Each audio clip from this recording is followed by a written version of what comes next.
Let's understand why Kanban boards are important and why they should matter to you. First off, this course is for you if you're looking to track your tasks no matter who you are, whether you're a small business owner or an entrepreneur, a freelancer, an individual looking to track their own personal tasks, or you're running some sort of corporate team, or you're managing some sort of team in operations. Learning how to use a Kanban board is going to significantly help the way that you work, as well as improve your productivity, time management, and ability to track your tasks. The whole idea behind Kanban boards is to bring visual structure to any sort of work that you're doing. And that's why Kanban boards matter. We can easily visually track work from our basic backlog to our to-do, all the way to our in progress, as well as when we're concluding and finishing our work. We can see work on a wide variety of spectrums, and we can track it from the very beginning all the way to the very end. They also help us improve focus and increase motivation because everyone involved in a project knows exactly what they need to be working on as well as when.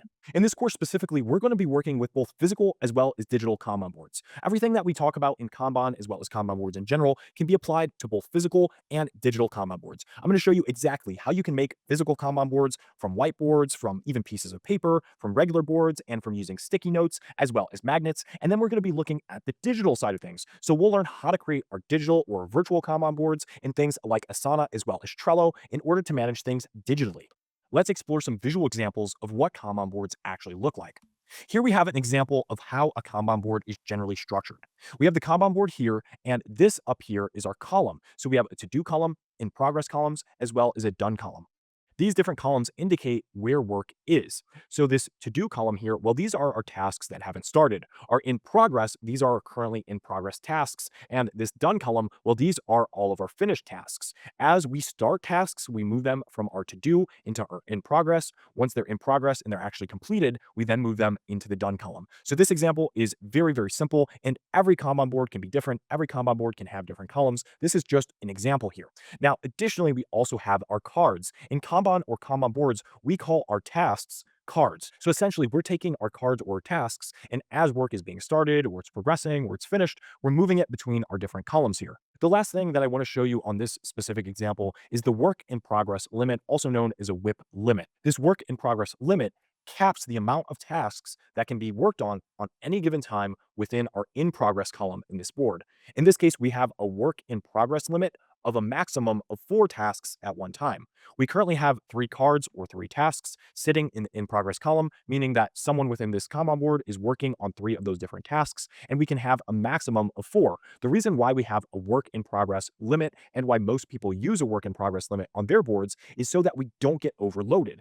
This ensures that we're working on a maximum of 4 tasks at any given time and that team members aren't starting too many tasks at once. It helps condense the amount of work that we're doing at any given time and ensure that we're not getting overloaded.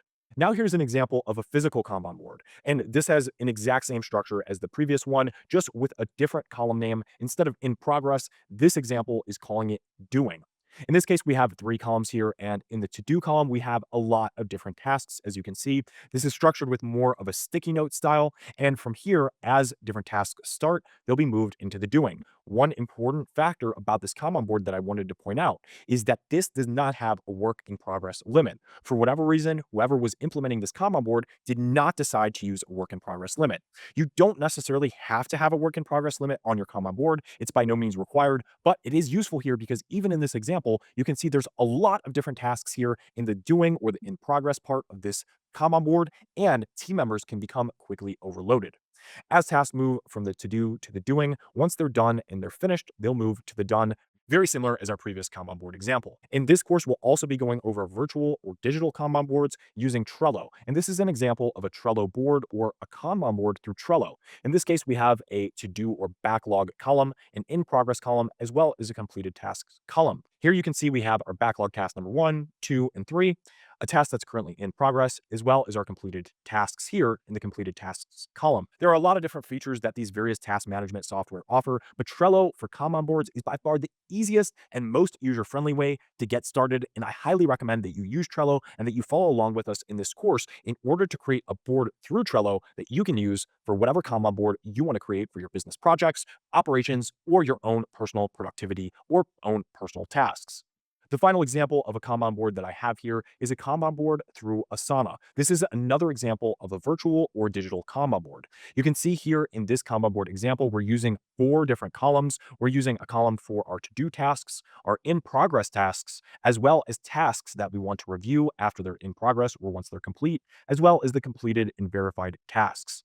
In addition to using Trello, we're also going to be using Asana and creating boards just like the one you see here on screen in order to manage your work. We've covered a lot in this video, and in the next video, we're going to be going over some different tips that you can use to get the most out of this course.